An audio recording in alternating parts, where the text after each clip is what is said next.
समस्या, पानी की समस्या, ट्यूबवेल की समस्या, नर्स क्वार्टर की समस्या, मैडम की समस्या, सब समस्या। जब सूरज उगे पार लेना बेना है, लाइट नहीं, बिजली नहीं, कहीं नहीं, सब तद बड़खी पताल सू हे घड़ला मारा क्यों तरसावे। पानी लाइट दिए कुल जाइए।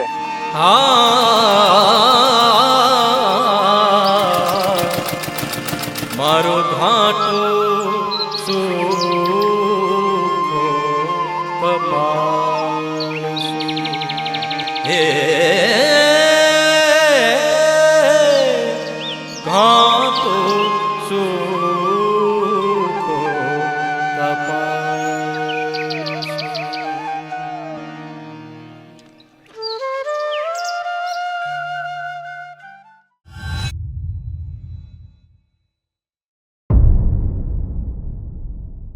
ये कहानी है एक ऐसे गांव की जो भारत के सबसे बड़े पंचायत क्षेत्र में आता है।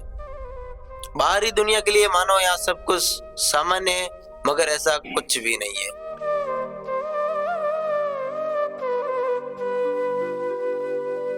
जो क्षेत्र खुद बिजली उत्पादन करता है, मगर इसके पास इस गांव के लोग रात के अंधेरे में एक रोशनी को तरस जाते हैं।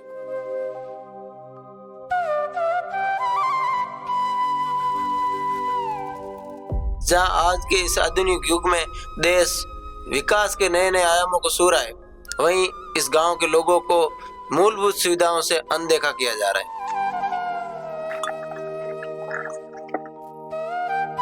और ये अनदेखी आजादी के 75 साल बाद भी नहीं देखी गई। अनदेखी है मोरडी गांव की।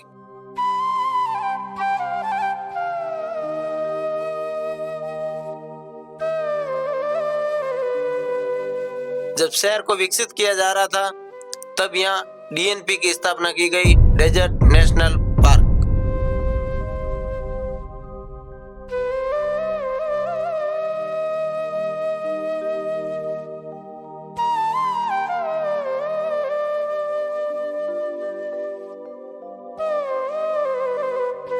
डीएनपी में सैकड़ों वन्य जीवों और पौधों को संरक्षण तो दिया जाता है, मगर इसके नियमों ने वहाँ के लोगों को मूलभूत सुविधाओं से दूर धकेल दिया। मैं ओपी देड़ू, फैक्ट की इस दुनिया में फैक्ट स्कोप के साथ।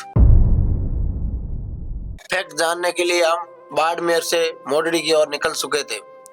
सड़क और नेटवर्क न होने की वजह से जैसे तैसे हम वहाँ पहुँच तो गए थे, मगर तब तक रात हो चुकी थी और पूरा गांव अंधेरे की ओट में छुप चुका था। सरकार ने यहाँ योजनाओं के तहत गैस टंकी और चूल्हे तो दे दिए, मगर इनको भरवाने के लिए यहाँ से 100 किलोमीटर दूर शहर जाना पड़ता है और पक्की सड़क न होने की वजह से डिलीवरी वाहन भी यहाँ तक नहीं पहुँच पाते हैं। रोड की समस्या, पानी की समस्या, ट्यूबवेल की समस्या, नर्स क्वार्टर की समस्या, मैडम की समस्या, सब समस्या। 60 किलोमीटर कैसे जाऊँ? गैस टंकी मिली है कैसे भराऊँ? 60 किलोमीटर कब जाऊँ? एक टंकी मत खड़े कैसे जाए भराया? सब समस्या है, सब बात की समस्या भाई साहब। इसलिए ये मजबूरी है यहाँ के लोगों की कि आज भी चूल्हे पे लकड़ियां जला के खाना बनाते हैं। जब मैं उस माँ से मिला तो मैं भावुक हो गया, मानो उनकी आंखें मुझसे सवाल कर रही थी कि क्या उनकी आवाज सरकार तक जाएगी, क्योंकि आज से पहले भी बड़े बड़े मीडिया इनके हालातों को कवर किया था, मगर सरकार ने और नेताओं ने इन्हें अनदेखा किया।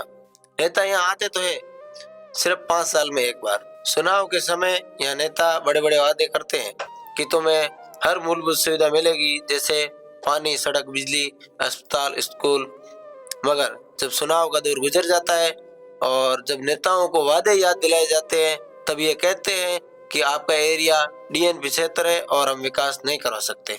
इनको डीएनपी आबादी से वोट तो चाहिए, मगर विकास नहीं करवा सकते।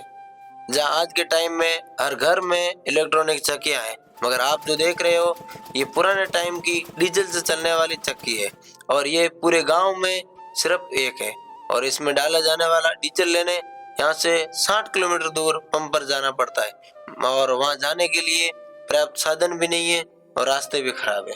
इस गांव में हॉस्पिटल तो छोड़ो, एक नर्स तक नहीं है। रोजमर्रा की बीमारियों के लिए भी यहाँ से बहुत दूर जाना पड़ता है। मान लो कोई प्रेगनेंसी या फिर कोई दुर्घटना घटित हो जाए तो इमरजेंसी वाहन भी नहीं आ सकता, क्योंकि यहाँ नेटवर्क नहीं है, आप कॉल नहीं कर सकते। और यदि आप अपने बलबूते पर कोई वाहन या कोई सुविधा से यदि आप इमरजेंसी में कहीं जाना चाहे तो भी आप नहीं जा सकते, क्योंकि यहाँ रास्ते खराब है, पक्की सड़कें नहीं है। अपने जैसे डिलीवरी हुए तो इधर नाड़ू के स्वास्थ्य के अंदर कुछ नहीं, सस्ता न कोई सदा गडरा जाना कितना किलोमीटर है? 60 किलोमीटर। 60 किलोमीटर पहले कोई हॉस्पिटल वगैरह है क्या? कुछ कोई नहीं, एम्बुलेंस वगैरह फोन करना हो तो? बस नेटवर्क नहीं पकड़ता। अच्छा, नेटवर्क ही कोई नहीं। क्या किसको फोन कर? अच्छा, तो डिलीवरी योजना पहला जाना पड़े कि घर की? डिलीवरी तो सारे तो पहले जाना पड़े, नहीं तो तकलीफ नहीं उठी जाए, लेडीज में कमजोरी है, बने कमजोरी बिल्कुल बनती है तो उसको ले जाने पहले बार।